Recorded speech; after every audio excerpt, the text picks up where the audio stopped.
Hey, everybody. We're back with another episode of Big Talk about small business. And this is Mark Zweig, and I'm here today by myself. My partner, Eric Howerton, is running around doing God knows what. But I'm sure he'll be back here some point in the studio again with us. But I do have a very special guest, someone that I consider a good friend, even though I haven't known her for too long. I guess probably going on a couple years now. But Jessica Hester is with us, and she is the owner of Verdant Studio Art and Architecture. Is that the right name for it? You got it. You got it all. All right.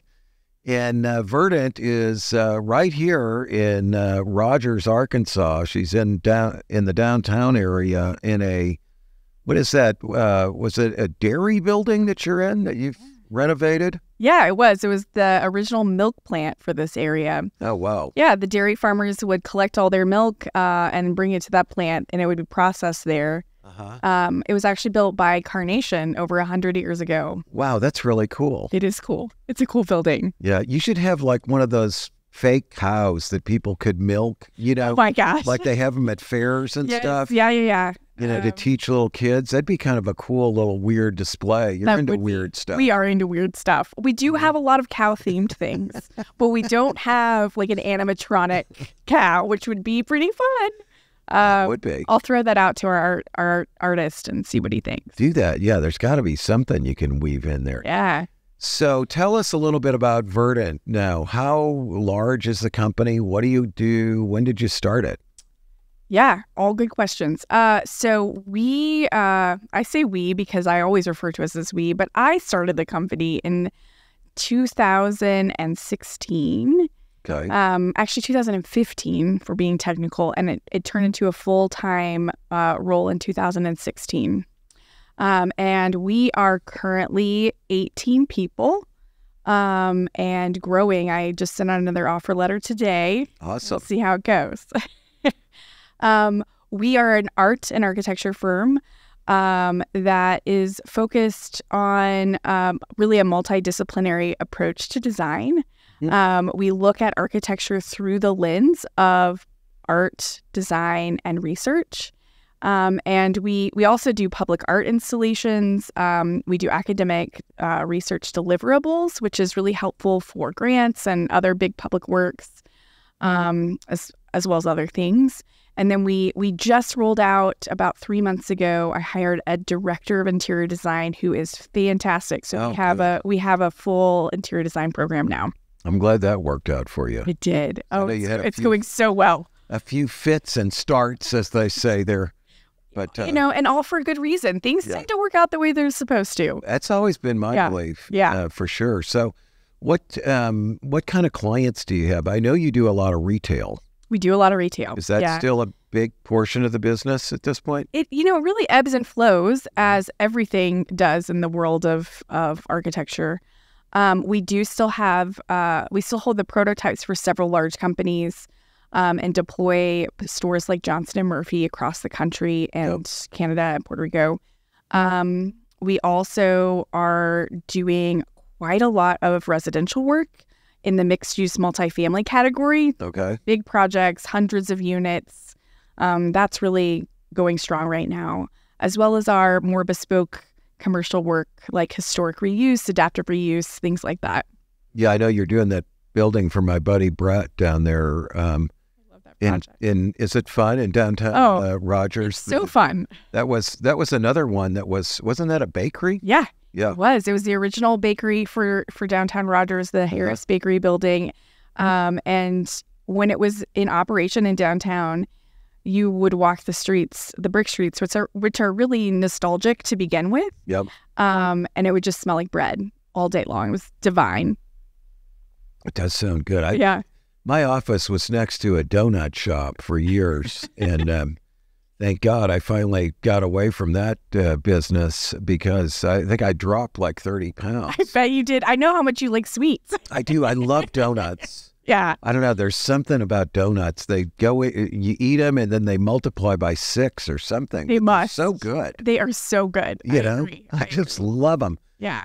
But so that's really cool. And then you also do some branding stuff. I know for Rolf Wilkin, who was a guest on this show, he mentioned a new business that he had started that you did the prototype facility for and all the branding. Correct. Yeah. So we like to call that our soup to nuts deliverable, where we look at essentially we take somebody's business idea, their big dream, and we start to unpackage it across all the platforms necessary to do business. So marketing, branding, online presence. I mean, for him, we even designed the cups and the slogans and all the things that kind of wrapped around his brand. For a new category. Totally. For a totally new category. Drink through. It was so fun. Yeah. And then, of course, we design a building, right? Like, we're going to do that, too. Yeah. And that's the kind of, obvious endpoint for that work and that package. So. Well, not all architects do all that stuff, clearly. I mean, I think that's got to be part of your success, is just being able to sort of stray, in a sense, away from just pure architecture and do some of these other things that people need who have businesses, you know? Yeah. It's a real privilege to be able to work with incredible clients who have big dreams and big vision and help them bring that to life. Yeah. And we love that we can do all the things under one roof. And we bring in experts. We're not experts in everything, so we bring in experts as needed. But that collaborative environment, working with clients in a real interactive way, is an important part of our process. Yeah, I know. I sent another client or potential client your way who wants to do a project that I'm sure it's not one you've done before. It's not. Yeah, I know what you're talking about. Yeah, and he said though that you would drag in the technical expertise that you need for that. Yeah. And he wanted to ask me what I thought about that. I said I think that's fine. I mean, I think that's you're not going to find somebody like that who's got ton of these locally because they've never been done here locally. Right. So, you got to have local knowledge and somebody to sort of run the whole process, but you can bring in the experts as needed. Right. That fill in that real niche part of whatever you're doing. Yes. Right. Yeah. So let's step back a little bit. You're a woman, you're in business for yourself. This wasn't the first business you had either, was it? Oh, no. So tell us a little bit about that. What's your background? Why are you doing your own thing? Why are you self-employed? Well, I mean, the answer to that is probably because my parents were self-employed and I didn't know any other way. It does make a difference, I think. You're not the first person that I've talked to who owns a business who said that. Yeah. I learned a lot from my parents. My dad's a master jeweler, and he ran his own jewelry company along with my stepmom for 40 years. They just retired, which has been really lovely to watch them experience retirement. Great. And so I think that really instilled this sense of work ethic and grit. My first job was working for them when I was 12 years old for 50 cents an hour. Man, I even got $1 an hour, and I'm like 25 years older than you, or 30 years older than you, it was it's 50 cents. They really cheaped out. They really cheaped, and they made me put half of it in savings, which good for them. Yes. So 25 cents an hour. It didn't stay that low for very long, but I helped digitize their system, because that was really the early days of personal computers. Sure. So I input client data into some DOS system. And that was a really great experience. It taught me a lot.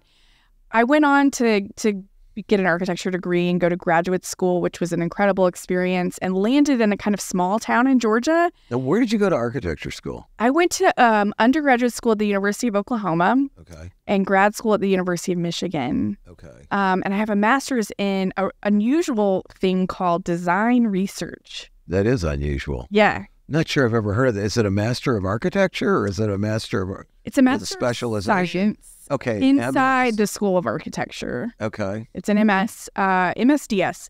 And it wasn't ours wasn't, there's no real specialization. It really, the whole program starts out, everybody in the cohort, which there were 10 of us, picks a little strip of paper from the center, and it's a idea of the year curated by the New York Times. Okay. That's your topic. That's cool. You don't pick your own. So mine was design. Mine was social media as social index. Okay. So early days of social media, and understanding its relationship to society, really. It's totally screwed it up, if you want my opinion. Well, yeah, we could probably do a whole episode on that. That's the relationship to society. It's screwed up everything. It's totally changed. It's changed everything. It's changed it all. Yeah. And in a lot of cases for worse. A few cases for better. Sure. I think that argument can be made. But, ultimately that topic turned into a entire thesis about the relation of consuming things and consumerism. And so it's another flaw in our culture. Totally. And all we are doing is consuming social media, right? That's kind of, in short words, that's kind of how that all connected. But my site was actually Pinnacle Mall at the end. And I came home for a holiday visit or something, and went to Pinnacle Mall. And this was kind of in the heyday of Pinnacle Mall when it was. It's been a successful project. I mean, it's a lifestyle center. Totally. And I walked through. It had the food court at the time. Here in New Plano, it's what some of us. West Dallas. Yeah, what some of us refer to this as. I have this great photo though. I'm in the food court. Yeah. There was a couch and there's television, and this couple is sitting there watching Judge Judy in the middle of the lifestyle center. It's so good. It's such a good photo. It does sound like a good photo. It is. So what were you doing at Pinnacle?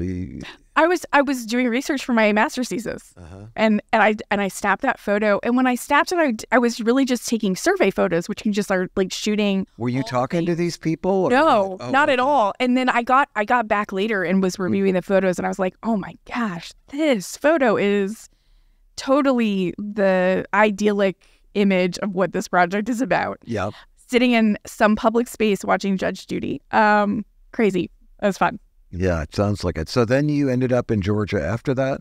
Yeah. After graduating from Michigan, I landed in Georgia in this kind of small town between Chattanooga and Atlanta. Okay. And I partnered with another architect there, and we started a firm. Now, you weren't registered yet, I wasn't. In the state of Georgia, you don't have to be licensed to own an architecture firm. It is not like that everywhere. Don't you have to work under the tutelage of somebody for so many years, though? I do. Yeah. How did you work that out? Because he was licensed. I see. He was licensed, and so I still, as I was wrapping up my final, at the time they were called IDP hours, so my training, he signed off on all the things that we were doing. I see. And then I actually got licensed really quickly within, I want to say within about a year, give or take. It might have been 13 months or so. It was pretty quick. So how did you end up there, though, with this guy doing this business? What drew you to architecture? Well, it was a boy. Georgia. Oh, okay. I don't think you know that. No, I did not know that. Yeah. It was a boy. It wasn't this dude, though? Or was it him? No. Okay. No. Okay, it was somebody else. Yeah. But you teamed up with this person. How did you find him? So in this town, there were 3 licensed architects. I see. I reached out to all 3. Okay. And he's the one that responded. I got it. So you end up being an owner in this company. Yeah, real quick. Within 6 weeks of meeting the guy. Did you have to kick some cash in to do that? No. Okay. So he called it his grand experiment. It worked out great. For both of us, truly. Yeah. I think. Yeah. He recognized your value and energy, talent that you brought to the thing. Right. Well, and we really built it from scratch together. He had a small practice that he had just started when I moved there, so it wasn't a real established. Got it. He wasn't really established on his own anyway. And so what kind of work did you do there? We did it all. I feel like that's the nature of the game in my world. I think it keeps things interesting. I know a lot of architects want to do it all, but I'm not sure they're all good at it all. Yeah, that's fair. That's fair. You know, my experience is specialization pays better. Yes, and you and I have talked about that. Yeah. And there are certainly benefits to the specialization. Yeah, you have multi-specializations right. now. I wouldn't just call you a generalist by any means. Yes. Yeah. And so we did a lot of different things. Our primary clients, though, were Berry College, which is a private college. It's actually the largest landholder, like university landholder, like 26,000 acres of property. So we did a lot of work with them. We did a lot of work with the city, and then a lot of other kind of residential, small commercial kind of stuff. But during that time, we designed, at the time, was the largest tennis facility in North America. And that sports project really opened my eyes to the opportunity of what architecture could be on a scale that was a lot bigger than what we had experienced prior to that. Where did you learn about business? Because most architecture schools, I mean, did you find that there was any business education that was very valuable in your 2 degrees in architecture?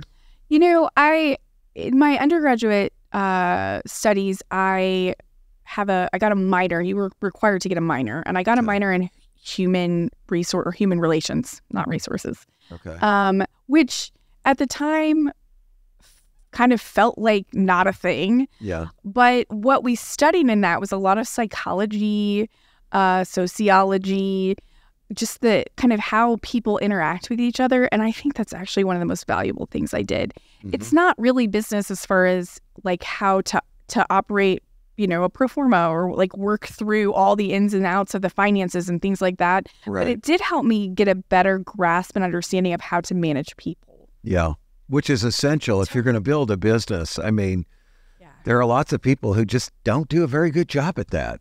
And it's a big impediment to their growth, I think. Well, and people don't want to work for them. They don't. You know? And it honestly, that is the driving force behind Verdant Studio is I wanted to create a firm that is somewhere I would want to work as an employee. Right. And I've worked several places that were really terrible, extremely misogynistic, and I'm sure. and inappropriately misogynistic. Mm-hmm. And I wanted to make sure that I was creating a space for all people, especially women, to come work, have families, and also do really impactful things in their community. Well, I mean, you're very direct, though. I mean, let's be honest. So I don't know if my therapist would say that. Well, at least that's the impression I've always had. I mean, I think you're I don't want to use the buzz terms. I hate them all. Transparency. Yeah. Transparent is bullshit. I just can't stand that word. But open, I would prefer. I think you're very open, and I'm sure people respect that. You know, it's not like I think a lot of small business owners try to keep the cards really close to their vest. Mm-hmm. And they don't really inform their people like what's going on. Yeah. And that creates a lot of uncertainty. Yeah. Don't you? Right. And fear, right? Yeah. And fear makes us make really poor choices. Exactly. I agree with that. And I also, I'm glad you see that I'm open. Yeah. It is something I've worked to accomplish, really. Mm-hmm. I've really made it a priority to communicate with my team as honestly as I can. I also have to balance that with, I don't want to just lay the burden of my day-to-day on them because it feels helpful to me. I want to make sure that if I'm communicating something, it's in a way where if it's scary, there's a solution or there's an opportunity to provide a solution, but that everybody's really looped in as much as possible. Yeah, I believe that. I know. So you worked here with this guy, you built this business up. Yeah. Then what happened? Then I decided to take a job at the University of Arkansas Community Design Center. Okay. And so I moved back to Northwest Arkansas. Okay. So you went back home in a sense. Totally. Okay. Also the thing with the boy fell apart. Okay. And so that helped spur it along. Yeah. So I came home. And I worked at the university for about 6 months. And as soon as I moved to back to Northwest Arkansas, I started Verdant Studio simply because I'd own a company for years, and it just like felt weird not to own a company all of a sudden. Also, my dad's like, you always need to own something for tax purposes. Yeah. He's not wrong. Sure. He's not wrong about that. Yeah. So it kind of sat there dormant for about 6 months. And then I left the university and started doing it full time. Me and a laptop and, my couch. Yeah. Yeah. And so did you start out with a bunch of money? No. I had a little bit of money. I did make some money when I sold my interest in the first firm. Yeah. So I had enough to feel like I wasn't going to starve. I had the support of my family as well, which was an enormous. Sure. I was not going to be homeless. If everything went to shit, I had a place to sleep. Yeah, that helps. And they would feed me, and that has been their commitment forever and ever. That's nice. Totally. That safety net is critical, I think. It makes opening a business and taking the risk a lot easier. I also did not know that the risk was there. I was naive the first go around, the second go around. I'm just totally naive to the amount of risk I was taking. You're talking to a guy who's been married 3 times. I mean, the first 2, I could have made the same exact statement. I was naive. I didn't know. I was totally naive and probably still am to some extent. And that, that allows me to make decisions not in fear. Yeah. Sometimes the ignorance is a plus. It's like, you know too much and you'll think of all the reasons why you shouldn't do something. Yeah. Totally. So what advice do you have to other people who are out there who want to start their own business? Do it. Uh-huh. I'm just a real big fan of the Nike slogan, and I say it to myself all the time, just do it. Yeah. And I'm sincere about that. I say it as a joke, but I really do mean it sincerely and from my heart. I think it feels really scary, and the more you know, the scarier it gets, I think. But doesn't it feel scary to work for a company? I love when you talk about this, Mark, because you're totally right. At any point in time, you could get fired. You may be doing a great job. Totally. Somebody doesn't like you, and you get assassinated, and they're at a higher level. Right. Your manager changes, and the new one wants to bring in their people. I mean, there's just so many different ways that seem so risky. It does seem risky. I think people are comfortable with it because it's what they know, right? And the unknown is always the more scary option, no matter what the unknown entails. I think being an entrepreneur is not for everyone. I think you do have to just be really prepared to put in the time and energy and have a lot of grit about your work ethic and your approach to your daily life. Yeah, dealing with setbacks. I mean, I just sent a note out to some people I work with who have a business, and they're strapped for cash, and they have setbacks periodically, whether it's with suppliers or people not getting along or whatever. Right. And I'm like, this is normal. Expect it. Okay. Right. It's not going to crush you though. All right. As long as you just keep going. It's all going to probably work out. Right. But I do think a lot of people they're not equipped for that. Like you start a business like yours and like you lose a big client. And then you think, oh shit, how am I going to meet payroll? Where's the work going to come from? Right. Yeah. And you do have to be able to deal with those kind of upsets, allow them to fuel your creativity and pivot to whatever the next opportunity is. I think you also have to be extremely strategic about, your back end, right? Like, do you have the right reserves? And do you, are people cross-trained so they can jump on other things? Yeah. And all of those other logistical, operational things happening in the background are really important in that scenario. I will say, every time I ever lost a client or got out of a job or role I didn't want to do, better things happened. Better things filled in than what I had every single time. I mean, I'm thinking about your experience. I think you had some of that with experience as well with a particular client that didn't you? That Yeah. it just frees up your mind and your capacity to do other stuff, and it's better. Totally. You know? Totally. I'm actually like rolling through all the times that's happened, and I can agree with you wholeheartedly that always happens. Like I said in the beginning, things tend to happen for a reason. Yeah. And oftentimes when there's something toxic or difficult and you release it, you don't get toxic and difficult back, right? Yeah, like you get something else, which is that's a good way to look at it.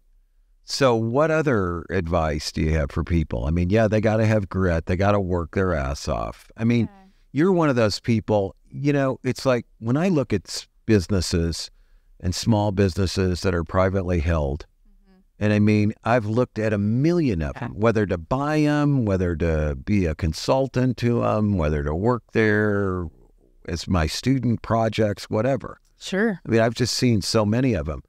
I just go right to the people that run it and go, would I bet on that person or not?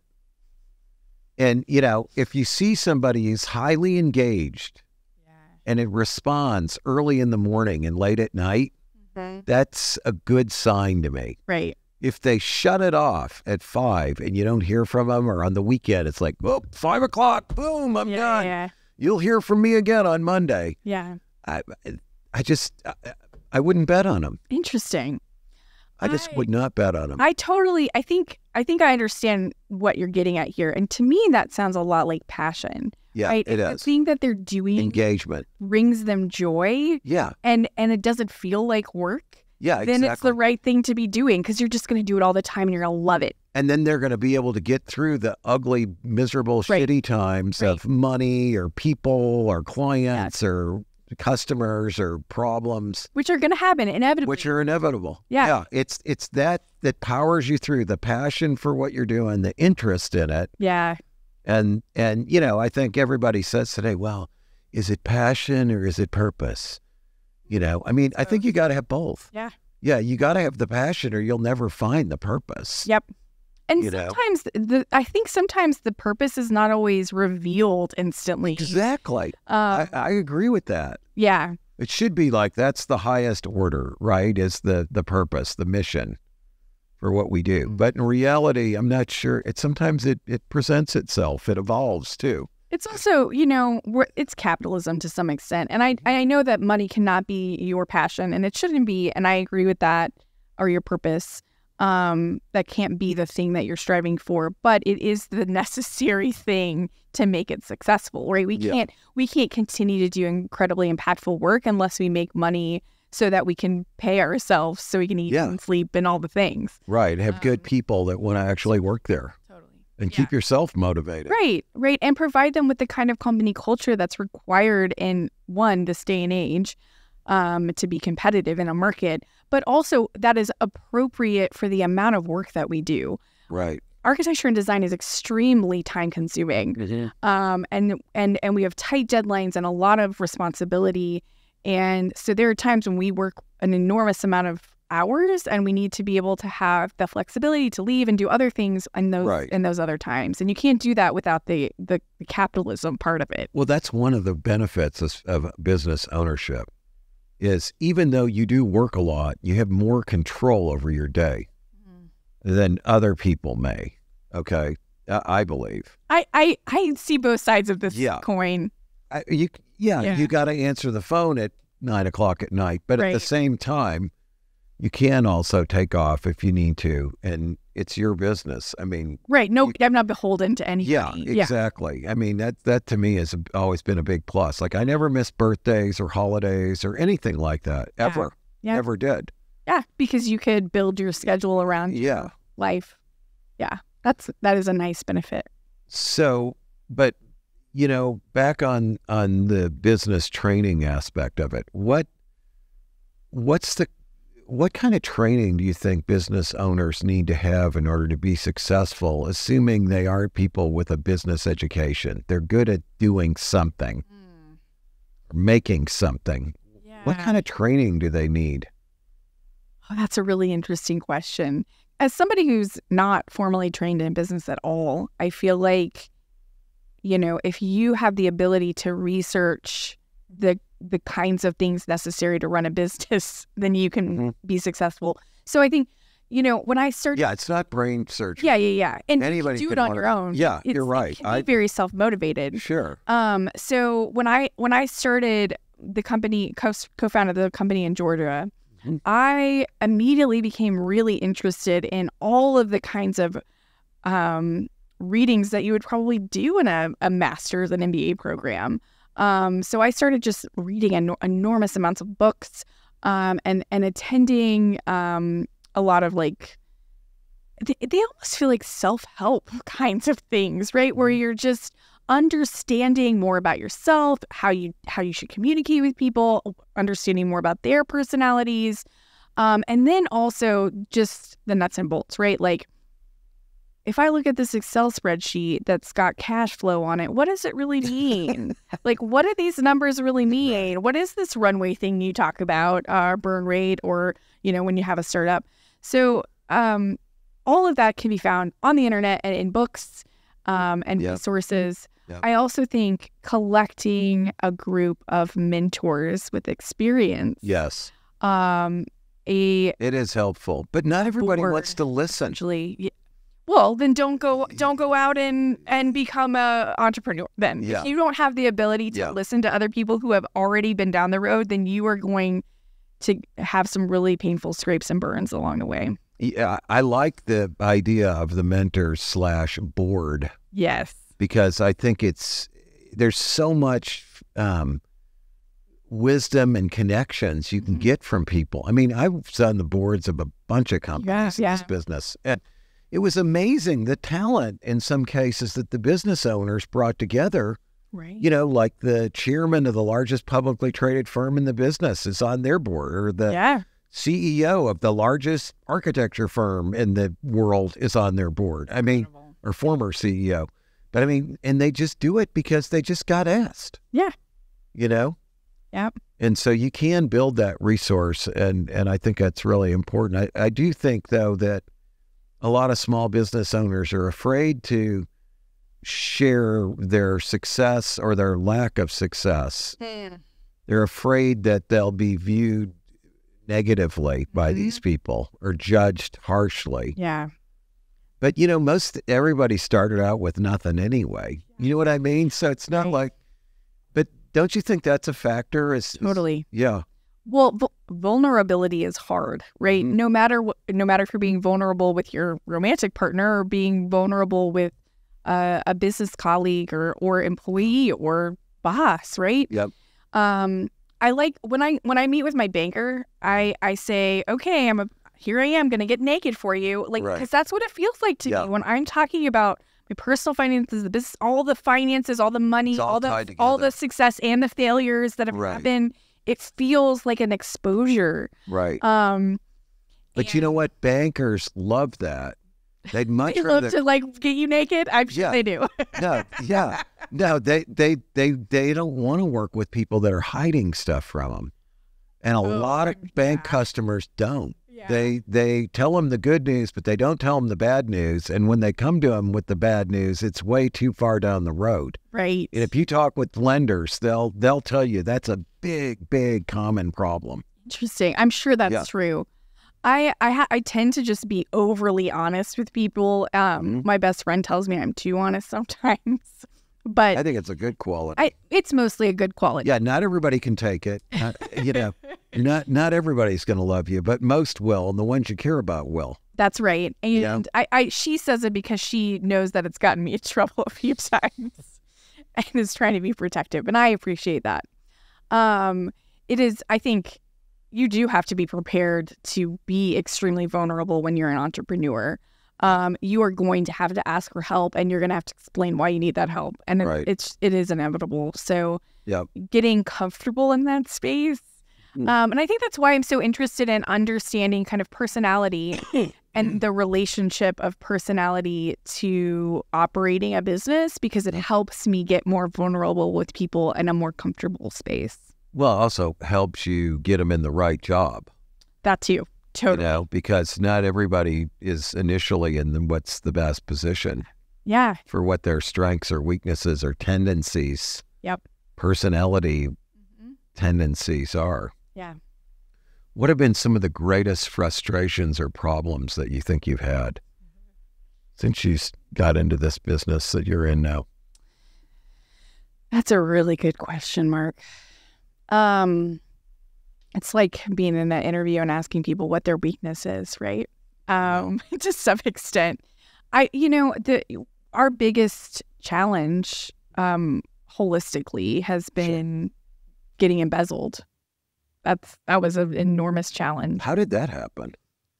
How did they do it? So I'm always interested in these cases. Yeah, I'm gonna try and think of the clearest way to explain this without making it extremely long. So I purchased another architecture firm. I acquired a firm, and as part of that acquisition process, I kept on all the staff that was there because they were doing a great job. And one of the staff members was the previous firm's wife. Okay. Firm owner's wife. Okay. And she stayed on, and she, kind of unbeknownst to me, there was a legacy bank account that I did not have access to, and I was aware of its existence, but I was not aware of its activity. Okay. And she was essentially just swiping checks and putting him in that account, in which she was forging her husband's name to get the money out. And I was unaware of anything going on over there. And she was our bookkeeper. And so she could easily get in and delete invoices and manipulate the things. Yeah. It was tough. How did you discover that? Well, it was cash flow. It was one of those things where you're like, the numbers just don't add up. Like, we talked about invoicing 2 weeks ago or 4 weeks ago, and we said we were going to have X number of dollars, and we've only had half that come in. What is happening? Yeah. And so cash flow really made it obvious. I also had some people on my team that were helping me, and we were trying to navigate the financial turmoil. This was also 8 months into COVID, so everything was chaos anyway. How did you confront the person on that? I just asked her. I mean, once I had enough information, I was like, hey, well, we asked for the information on the bank account because we realized that we were missing data that was actually part of our cash flow. Right. And once we asked her that, she realized she'd basically been caught. And she fessed up to it? Yeah, she came in the next morning with all the paperwork and apologized and asked me not to call the police. Wow. And I'd already called the police, but... Did you get any money back? I got all my money back, which never happens. No, it doesn't. And it was normally they're large buying lottery tickets or going over to the casino in Oklahoma or some damn thing. She did not pay me. I do not know what she did with the money. Huh. Her father paid me. I see. Yeah. Wow. Which is extremely unusual, right? My old company, during the time we didn't own it, we'd sold it to a private equity firm. They got embezzled from. Interesting. And it was a significant amount of money, and it was such a simple scam. What they did was the CEO, who was a hired CEO, and the CFO each had a credit card, and no matter what they bought, the company paid the bill. And they charged it all off to travel, intercompany travel. And because the private equity firm's running it, they don't know the day-to-day workings of the business. Interesting. Okay? Yeah. And so it all just looks like it's travel. Yeah. But, I mean, it could be like 20 grand worth of lumber for my new deck on my vacation house. I mean, it was just whatever they wanted. Oh, my gosh. And they ended up getting over $400,000. And a claim was filed on the directors and officers insurance that paid off. The D&O insurance paid off. Interesting. But it was a challenge. And they got part of the money back, like $75,000 of it or something. Oh. When they confronted the CFO. Oh, from the people. But no charges again.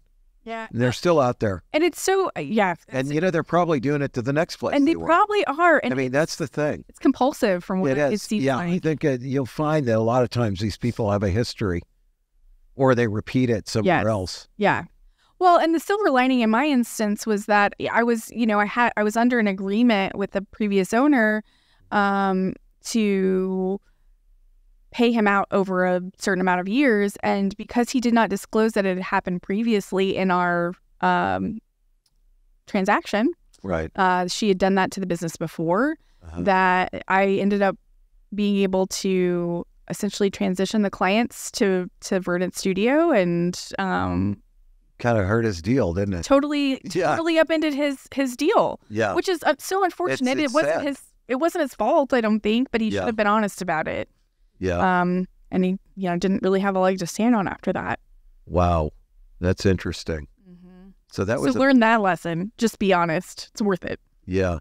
Now, one of the suggestions I would always make to a business owner such as yourself. Yeah. I mean, you're not freaking Chrysler Corporation yet or something. Right. You know what I mean? Right. Is, you need a daily cash report. You need to be the one opening the mail even. Right. I mean, I don't know if you do that, but obviously a lot of money doesn't come in the mail anymore. It used to all be that way. Now it's mainly just, wire transfer. Yeah. Boom, done. Yeah. But I mean, I look at everything. I mean, the first thing I do when I get up every single day, aside from, reading my Heather Cox Richardson email I get, which explains everything going on politically in a historical context. Interesting. I highly recommend it. Okay. Is I look at my bank accounts and I just see what's flowing through there. Yeah.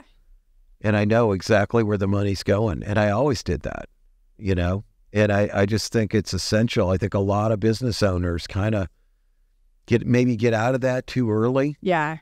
Before you really have some real trust and systems in place that will give you the information you need without doing that. Right. Right. I think that's really wise. I don't look at the bank account every day, but I look at it probably every other day. And it's interesting the amount of feelings involved in that process. Because some days I'm like, oh my gosh, there's so much money. And other days I'm like, how are we going to pay payroll? But it's helpful. The more information, the better. And it'll just inform your day, your decision making. Right. It informs your decision making. I mean, I can just distinctly remember I was doing like 1.5 million before I could let anybody else take over the accounting, basically. I did it all because I felt like I had to, because it was always so tight. Yeah. But it is a transition that you got to make at some point, because being a bookkeeper is not the best use of your time. No, not at all. Not at all. And we have made that transition, and it's very helpful to have that kind of support. Yeah, and you can focus on other things.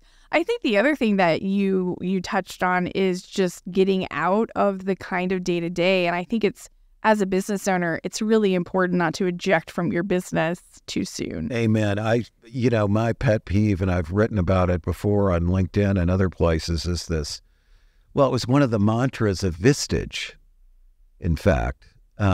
Work on your business, not in your business. I'm like, work on your business and work in your business. If you're not working in your business, everything's going to go out of control. You won't know who's good, who's bad. You won't know how long anything takes to get done. You won't know what your clients are saying, because you're just working on your business. You've divorced yourself too early. Yeah. Well, do it. And I think it's probably different in other kinds of businesses, but certainly in design and architecture, so much of what our output is what's in our heads, right? Yeah. So if I'm not involved in the project, then it might not have the same flair that it would normally have. It might not be seen as like a Verdant project. And I think clients pay for that to some extent. Exactly. Not that we don't have an incredible staff, because we do. And the team is amazing, and they have great ideas, and oftentimes better ideas than I have. But I think it's really important to continue to thread your way through all of the work that's going out. Yeah. It is, unfortunately. Yeah. It's part of the trap, though. It is part of the trap. It's such an art, I think, knowing what you can part with, what you have to stay involved with, and what you have to spend time on and what you don't. Yeah. Isn't it? It totally is. Owner? Oh, it totally is. And I haven't figured it out yet. Yeah. Well, it's constantly evolving. I mean, a lot of it, too, depends on what's happening with the business and who you have. And that changes, all the time. Yeah, it does. Yeah, that team composition is evolving. It is. So what do you do to recruit people? How do you think you've been able to put your team together and keep adding people? What's your special sauce there? At this point, because you're in a really competitive business where it's pay rates have gone up a lot. People are hard to find all over the nation, and here especially. Yeah, it is. I mean, our secret sauce is our culture. It also just, I think new hires are often intrigued by the art part of the real high design creativity side of what we do. Right. And that helps us recruit. It helps us more than I realized it would. I can see that. When we first kicked it off. Yeah. A little of that goes a real long way. Right. And then our benefits, which is, of course we have all the standard health insurance, but we also have made sure to check every box that a big corporation can have. We pay for every kind of insurance that you would get at any big firm. We also have currently an unlimited vacation policy, and that's really attractive. So yeah, that's good. I'm sure that helps. Benefits are really helpful. But I think people, and they also are intrigued by the diversity of what they can work on. And although sometimes people are hired for really specific teams, like the retail team, often our young designers are hired and they work on residential and commercial and an art project and a fabrication project, and they get to really move around all the things, and I think they enjoy learning all of those pieces. Yeah, I can see that. Yeah, how do you get people to understand in your field that they do have to kind of focus on something if they want to get paid? They've got to really get good at something. The architects, my experience, they do want to do a whole lot of different things, but they also want to make more. I mean, I sit there on LinkedIn and listen to the whining and complaining of these young we work too hard, we're not paid anything. I get so tired of it. Like, if that's the way you feel, start your own business or move to a different company or something. Yeah. But just the constant complaining about not making enough money, but at the same time resisting the thing. If I said to you, like, you want to make the most money you can possibly make, just be a facade inspector in New York City. Oh, wow. Okay? Yeah. You know what I mean? No, there's no design work involved at all. It would be really boring. Yeah. You've got to know. You're always the bad guy. You've got to know, though, about how buildings go together. You do. But you could make $1 million a year doing that, let's just say. Okay? Right, but they won't want to go do that. Right. Yeah, they won't. There's a trade-off between just doing what you love every day sometimes and what you get paid. They may not be, I do know. I also have had those moments where I'm like, oh, I could just go work for somebody else and make a bunch of money and not answer the phone calls at 9:00 at night when the client needs something. Yep. Or deal with the payroll or whatever the challenge is. Yep. I get it. I get that. But, it's never been worth it for me to leave. Yeah. No. Your freedom is worth more than that. And not being dependent on somebody else that you can't control. Yeah. But honestly, Mark, I always look at it as the thing that I'm building. It feels, I don't have children, but this business it feels like a child. Totally. Of course it does. And I have sacrificed all sorts of things for it. Sure. As I imagine I would do for a child. And I want to see it be successful. It's one of the most important things outside of my family and some other personal values, but it's so important to me. Yeah, I get it. That I am able to make it grow up and have a life of its own. Sure. I get it. And do things. I get it. I'm with you. I just celebrated yesterday the 35th year of founding a Zweig Group. Oh my gosh. Congratulations, think about that. Mark. That's I was incredible. 30 when I started it. I'm 65 now, and it's doing really well. And it's just great to see. I mean, you can take some pride, just like I do in my kids. Yeah. of which you know one of them. Yes. You know, I take great pride in them that they've turned out to be successful and independent, just like Zweig Group has for me. Yeah. So I totally understand that. So where are you going to go with this business? What is your sort of vision, for lack of a better term, by any point in the future? Let's say 10 years from now, where do you think Verdant's going to be? Well, I think that growth is inevitable. Yep. And I am excited about what the growth looks like. I anticipate, and we have actual real solid plans to expand into other territories. So we're opening a second office in South Carolina. Yep. And I anticipate we'll open probably more than one additional location outside of Northwest Arkansas. I also hope that we're able to expand our offerings as far as services and deliverables inside each one of our primary silos or departments, so that our artwork gets expanded. We do all sorts of things besides just deliver public artwork. We do curatorial services and fabrication and all sorts of other stuff. But I just want to continue to grow those deliverables and grow the teams inside those so we can take on bigger and more impactful projects.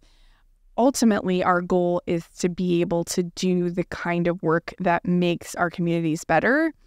And in architecture and art and all of the things. Well, I mean, you're already doing that, though. Right. I mean, at a certain scale. Yeah. At a certain scale. And I think the goal is to do it at a bigger scale or a more far-reaching scale. I see. That's the ultimate goal. And we are already doing it. So I totally agree with that.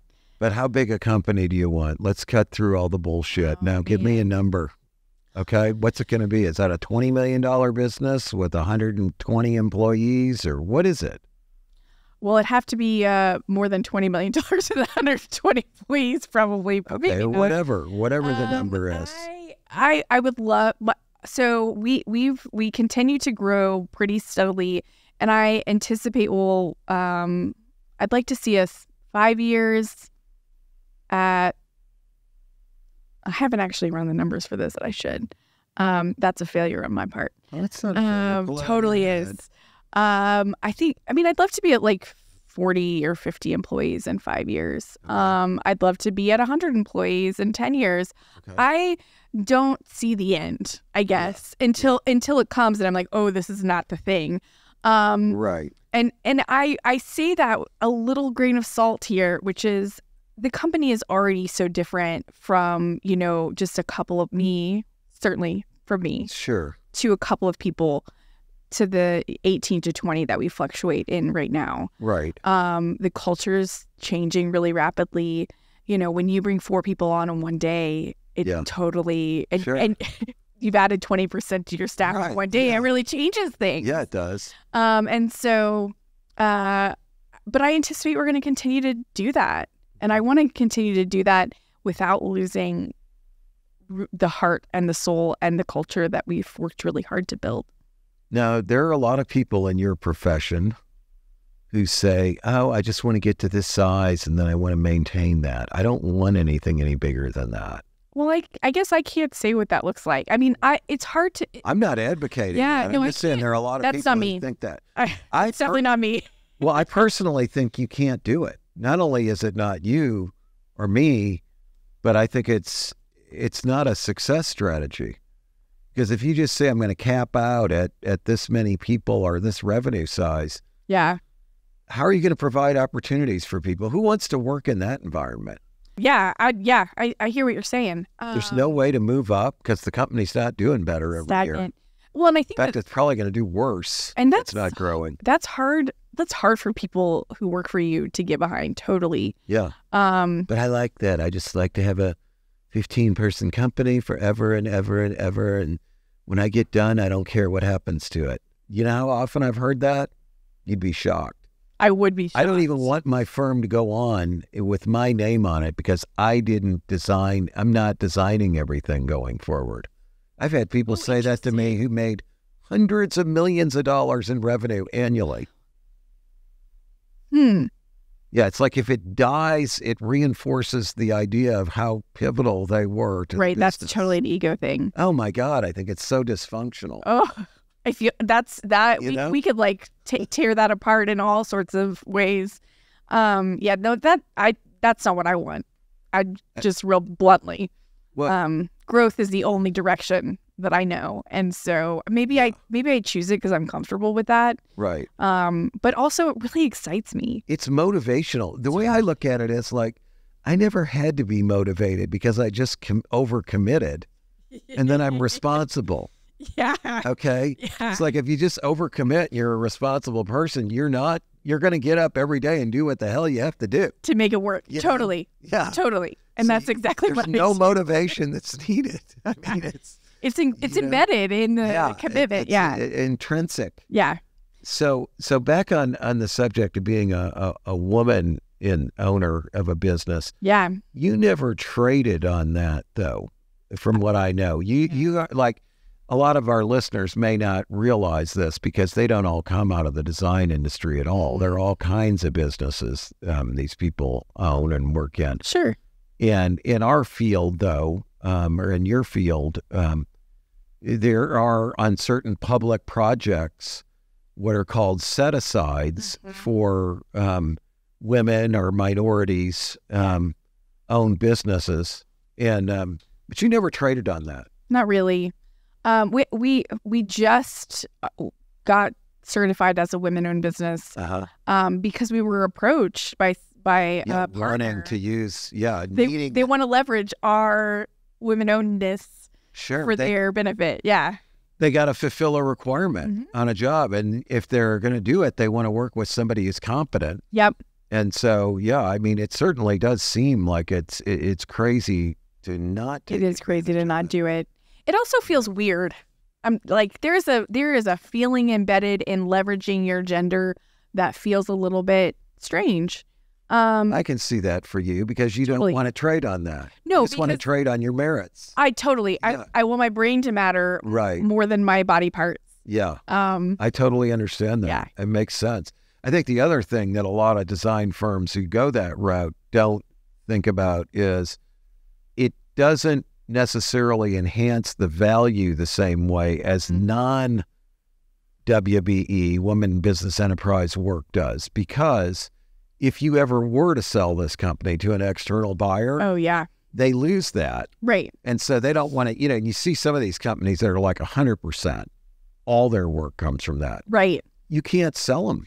I mean, nobody wants those businesses. I hadn't thought about that, Yeah. Mark. But yeah.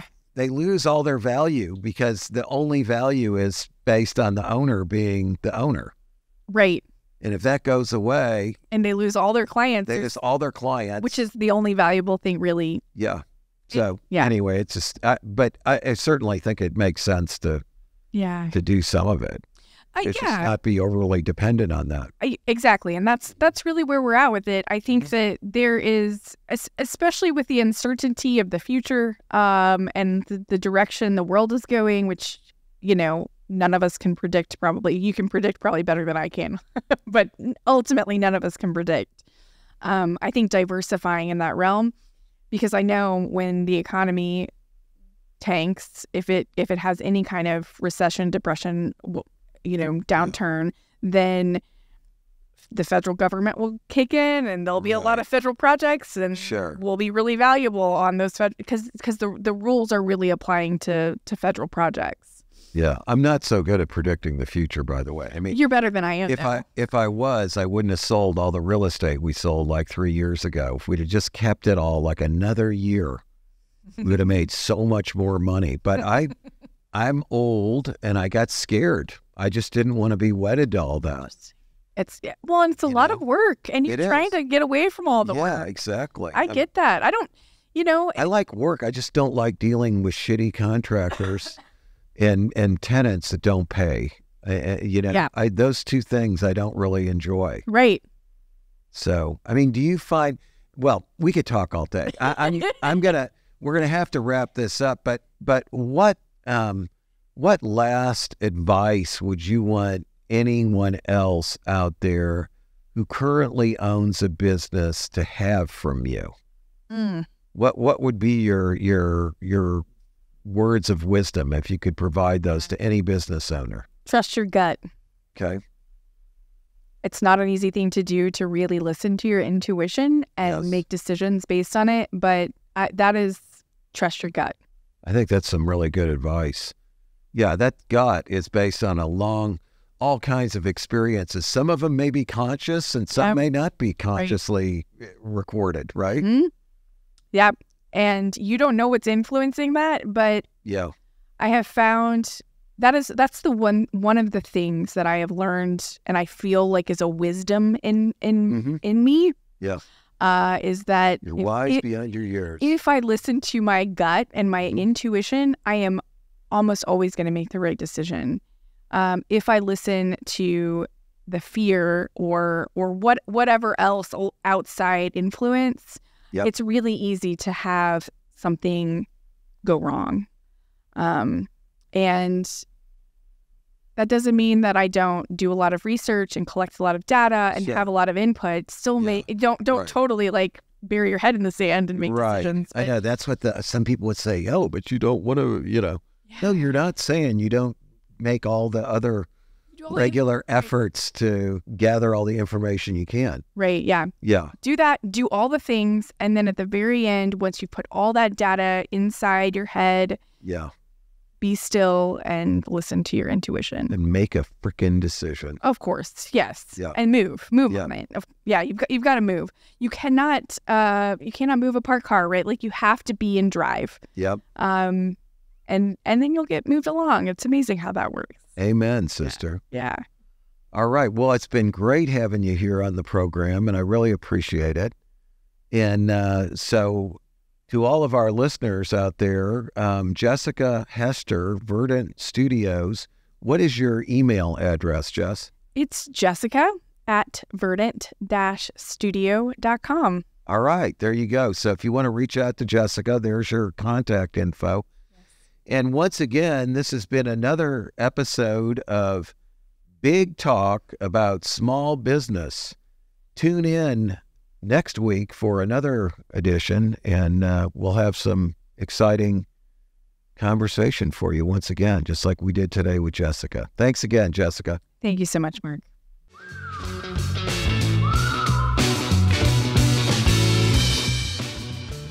Thanks for tuning into this episode of Big Talk about small business. If you have any questions or ideas for upcoming shows, be sure to head over to our website, www.bigtalkaboutsmallbusiness.com, and click on the Ask the Host button for the chance to have your questions answered on the show. Stay connected with us on LinkedIn at Big Talk About Small Business. And be sure to head over to our website to read articles, browse episodes, and ask questions about upcoming shows.